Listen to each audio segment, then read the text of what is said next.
L'Église, en approuvant les révélations faites aux saints, déclare simplement qu'elles n'ont rien de contraire à l'Écriture et à l'enseignement catholique. On ne peut publier les révélations privées sans l'approbation de l'autorité ecclésiastique.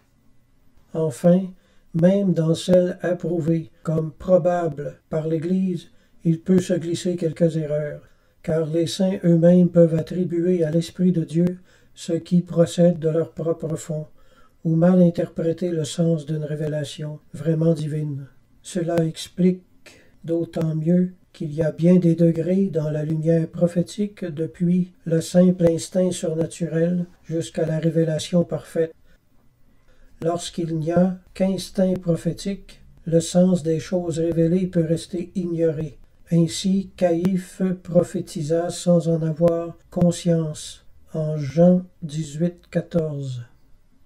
Avant de régler sa conduite d'après une révélation privée, une âme vraiment éclairée de Dieu consultera toujours son directeur ou une autre personne docte et discrète. On s'égare facilement dans l'interprétation des révélations. Un confesseur savant, prudent et vertueux a des grâces d'état qui lui font éviter l'erreur.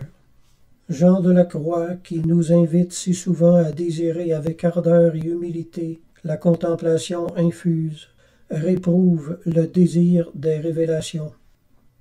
Vincent Ferrier nous dit que l'âme qui désire des révélations donne au démon par cette curiosité l'occasion de l'égarer, que ce penchant dénote certainement un manque d'humilité, expose à beaucoup d'erreurs. C'est ainsi un manque de respect au Christ que de les demander, car la plénitude de la révélation a été donnée dans l'Évangile. Dieu accorde parfois ces choses extraordinaires aux âmes qui sont faibles. Ce désir des révélations détourne de la contemplation infuse. On s'imagine qu'il s'est passé quelque chose de grand, que Dieu même a parlé, et au fond il y a peu de choses ou rien, au moins que rien. À quoi peut en effet servir ce qui est vide d'humilité? C'est pourquoi j'affirme que ces illusions font grandement obstacle à l'union divine, car si l'âme en fait cas, ce seul fait la repousse très loin de la foi. L'Esprit Saint éclaire l'intelligence recueillie dans la mesure de ce recueillement. Sous l'ancienne loi, il était licite de les demander. Sous la loi de l'Évangile, non, car toute révélation est dans le Christ. La grâce suffisante est bien supérieure au charisme, au plus élevé de tous. Il importe cependant de distinguer deux espèces de révélations privées. Premièrement, les révélations qui, proprement dites, nous découvrent des secrets, soit sur Dieu, soit sur ses œuvres.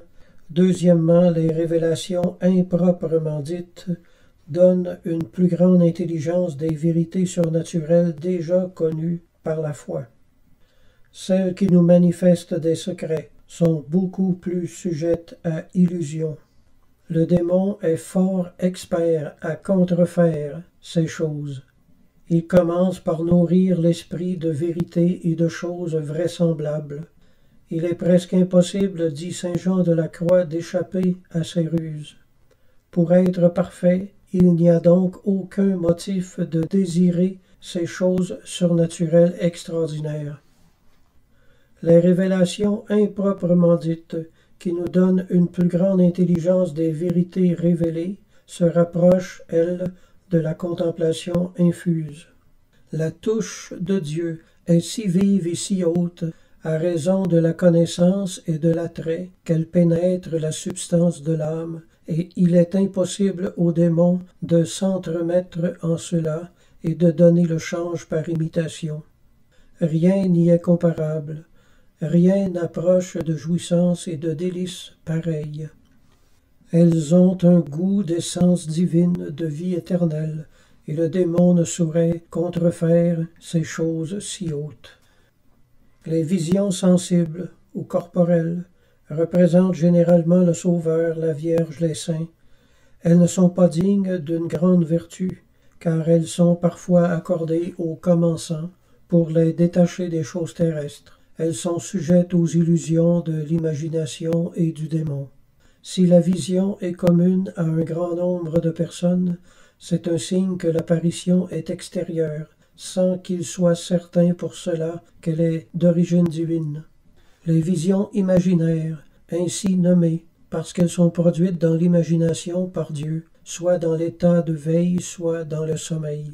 Pour qu'un songe soit surnaturel, il faut qu'il ne puisse s'expliquer par les lois de la mémoire et de l'imagination. Pour qu'il soit divin, il ne doit rien contenir de contraire à la doctrine révélée ni aux bonnes mœurs. Les visions imaginaires sont sujettes aux illusions de l'imagination ou du démon. Celles qui sont d'origine divine laissent l'âme dans une grande paix, qu'elles produisent des fruits de vertu, une plus grande humilité et de persévérance dans le bien. La vision imaginaire divine accordée pendant l'état de veille s'accompagne presque toujours d'extase au moins partielle. L'âme ravie et unie à son Dieu perd contact avec les choses du dehors. On ne doit pas plus désirer ou demander à Dieu les visions imaginaires que les visions sensibles. Elles ne sont nullement nécessaires à la sainteté. Le parfait esprit de foi et la contemplation obscure sont d'ordre supérieur et disposent plus immédiatement à l'union divine.